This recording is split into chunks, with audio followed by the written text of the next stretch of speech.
Et bonjour tout le monde, aujourd'hui petite vidéo chill et j'ai passé beaucoup de temps parce qu'on va parler des secrets des parcs et pas bien sûr les plus connus comme à Disney, on sait qu'il y en a des millions et des millions. J'ai trié sur le volet les meilleurs secrets et surtout les moins connus des différents parcs. On va parler de Disney, de Parc Astérix, du Futuroscope, etc. Donc voilà, je vous ai concocté de beaux petits paquets de petits secrets et comme ça quand vous irez sur les parcs, on va pouvoir aller les chercher. Allez, c'est parti.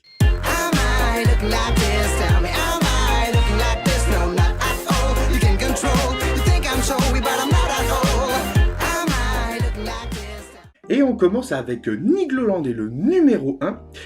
Qu'on se le dise, Nigloland, c'est pas non plus le nom le plus glamour qui soit. Et pour cause, il devrait être qu'un nom de projet.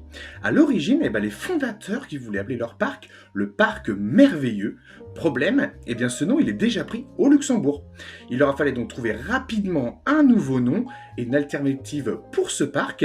Et en gros, ils ont gardé pour Niglo, qui signifie hérisson en Roumanie, et ajoutent Land, comme pour un petit clin d'œil, on va dire, aux grands parcs internationaux.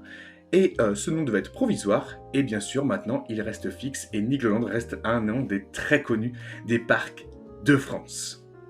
Numéro 2, les fans de sensations fortes auront sans doute remarqué ces curieuses inscriptions sur les deux avions de l'attraction Air Meeting. On a NPA87G et NPH87G.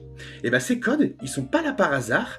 Le N correspond à Nigloland, PA et PH pour Patrice et Philippe, 87 pour l'année d'ouverture du parc, et G pour Gélis, bien sûr, les fondateurs de Nigloland. Et numéro 3, à l'entrée du parc, difficile de rater les douceurs de Marcel, mais ce n'est pas qu'une simple petite boutique, c'est un lieu chargé d'émotions. Marcel, c'est la grand-mère de Rodolphe Gélis et la maman de Philippe et Patrice, une figure maternelle, douce, généreuse, épicurienne, qui incarne à elle seule l'esprit du parc. Juste en face, on trouve l'atelier de Jeannot, son époux. On continue avec le parc Astérix, et là il y en a quand même pas mal, j'ai trié sur le volet les meilleurs, la crème de la crème.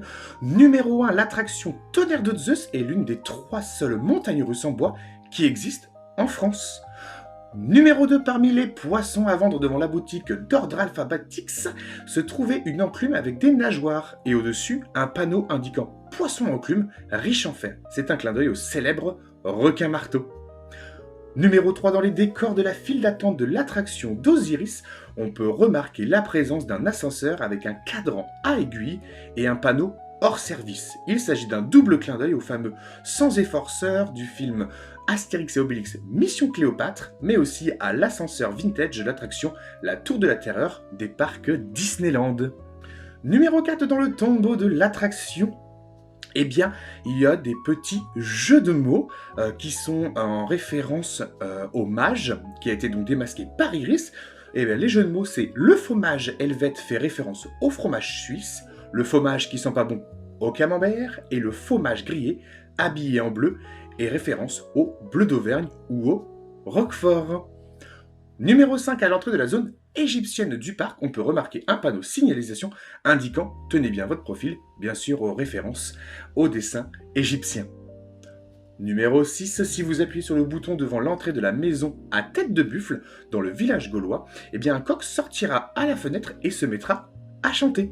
Numéro 7, dans l'une des allées du village gaulois, on trouve un clin d'œil à notre époque, une boîte aux lettres toute jaune, flanquée des fameuses ailes qu'on trouve sur le casque d'Astérix. Elle imite le style des boîtes aux lettres de la Poste, avec un écusson et 2 fentes prévues pour la destination Gaule et province. Numéro 8, sur la Via Antica, la rue commerçante du parc, on trouve une station-service proposant du foin sans plomb et du foin super. Numéro 9, les 2 chiens qui interprètent Idéfix dans le spectacle gallo-romain Le Match sont les mêmes que dans le film Astérix et Obélix. Numéro 10, dans l'univers de la Grèce antique, l'une des maisons du décor est celle du héros Ajax. Près de sa porte, on peut lire les activités qu'il propose, nettoyage en tout genre. Numéro 11, non loin de là, on trouve une amphore représentant les 12 travaux d'Hercule. Sur l'une des peintures, on peut voir les héros nettoyant les écuries d'Augias avec un balai Bicelle dans les mains. C'est encore un clin d'œil aux anachronismes avec lequel jouaient beaucoup Uderzo et Goscinny dans la BD.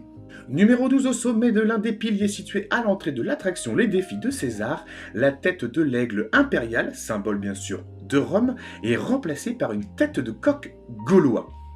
Numéro 13, le parc dispose d'un atelier de rénovation où des artisans restaurent à la main de très nombreuses pièces de décor, fresques, chevaux de carrousel, etc.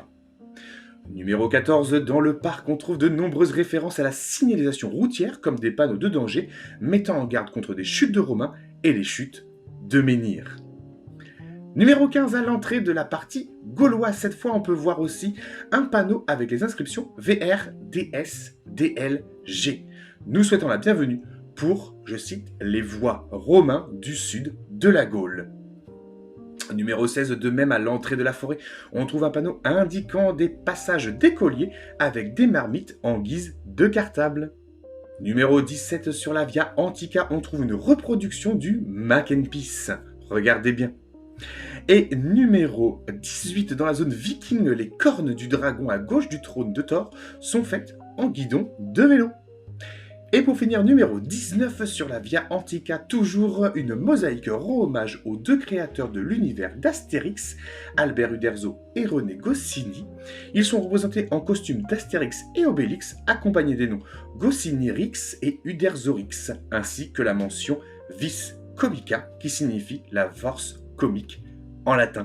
Et bien sûr que serait la vidéo sans parler des secrets de Disney. Alors j'ai trié les meilleurs, ou on va dire les peu connus, parce qu'il y en a quand même pas mal de connus.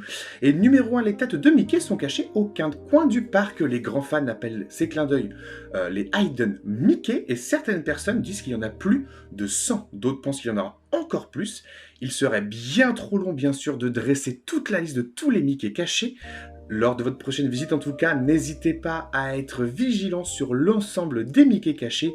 Il y en a vraiment partout. Fontaine, file d'attente, char, déco, il y en a partout. On a aussi un secret, le numéro 2 lié au château. Le château emblématique de la Belle au Bois dormant.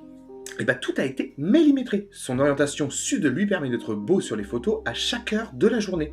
Dans le même esprit, les Imagineers ont fait appel à la marque du photographe Kodak pour choisir la couleur du sol autour du château et sur Main Street. Là encore, le but était de choisir la teinte parfaite pour que les photos soient toujours belles, peu importe la lumière. L'architecture, elle, est inspirée du Mont Saint-Michel et a été pensée pour donner une impression de grandeur à un château finalement assez petit. Chaque détail comme les colonnes ou les balcons cache des petites références. Prenons les tours par exemple, et sur les toits dorés, ce ne sont pas des simples petites boules, mais des petits escargots en train d'escalader pour échapper aux cuisiniers français. Le château est bourré de clins d'œil. Numéro 3, dans l'attraction Cars The Road Trip dans le parc Walt Disney Studios, les fans de Pixar auront le sourire aux lèvres en observant la plaque d'immatriculation de ce bon vieux Martin. Mise en évidence, la vieille plaque A113 pendouille et est très visible. Vous allez voir, si vous faites le tour de l'attraction, vous la verrez tout de suite. Il s'agit d'une suite récurrente d'un tas de productions signées Pixar. La référence est particulièrement technique. Il s'agit du nom d'une salle de l'école de design et d'animation Cal Art. Et ce numéro, vous le retrouverez sur l'ensemble des productions d'animation Pixar. Et on finit avec le numéro 4 dans la file d'attente de la Tour de la Terreur, plus précisément dans la salle des machines du premier étage. Un cercle est tracé à la craie, et si vous vous concentrez bien, vous verrez une nombre de petites filles dans le cercle, liées bien sûr à la petite fille, liée à l'histoire de la tour. Du côté du Futuroscope, on en a quelques petites pépites aussi, et numéro 1, les effets spéciaux, parfois manuels. Même si l'on imagine que tout est ultra automatisé, certains effets du parc sont encore déclenchés à la main. Par exemple, des jets d'eau ou des fumées peuvent être activés au bon moment pour correspondre à la réaction du public. Numéro 2, le design des bâtiments est un secret visuel. Certains des pavillons du parc recèlent de subtilités architecturales peu visibles pour le grand public. Par exemple, le pavillon des robots, où l'attraction Danse avec les robots, est posé sur un ancien bâtiment et sa façade vitrée inclinée sont semi-réfléchissantes, semi-transparentes. À certains moments de la journée, on ne voit quasiment rien. Également, le bâtiment Kinemax a une structure très complexe, on a 420 tonnes d'ossature inox, plaques inclinées, etc. Et enfin, numéro 3, les employés peuvent être très polyvalents. Certains gèrent l'exploitation d'une attraction, mais font aussi la voix off pour l'annonce dans les files d'attente.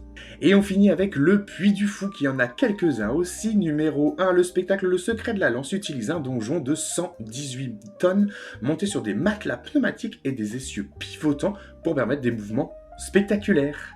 Numéro 2, certains effets visuels ou technologiques sont conçus pour surprendre donc quand les spectateurs sachent comment. Comment font-ils pour faire ça est une réflexion fréquente, et surtout pour celui du bateau du spectacle victime du drakkar surtout qui sort de l'eau, on n'a toujours pas la réponse. Numéro 3, le parc a des moments secrets où la narration change légèrement selon le public ou l'emplacement dans les tribunes. Surtout l'angle de vue. Alors si vous allez plusieurs fois au Puy du Fou, n'hésitez pas à changer de place dans les tribunes pour voir le spectacle d'un angle différent. Numéro 4, dans les villages, certains artisans portent des costumes historiques et exercent réellement un métier. Verrerie, forge, poterie, tailleur de pierre, etc. Numéro 5, le parc a une carte papier traditionnelle et l'application. Sur la carte papier, on peut repérer des codes ou des symboles qui ne sont toujours pas expliqués aujourd'hui. Et on finit numéro 6, le nom Puy du Fou signifie littéralement but, puis, aux êtres fous. Et voilà, j'espère que tous ces petits secrets sur les parcs les plus connus de France vous a plu. N'hésitez pas, quel est votre secret le préféré, celui que vous ne connaissiez pas du tout, ou alors est-ce que vous connaissez déjà tous les secrets sur l'ensemble des parcs? Et bien sûr, on se retrouve la prochaine fois pour un tout nouveau parc.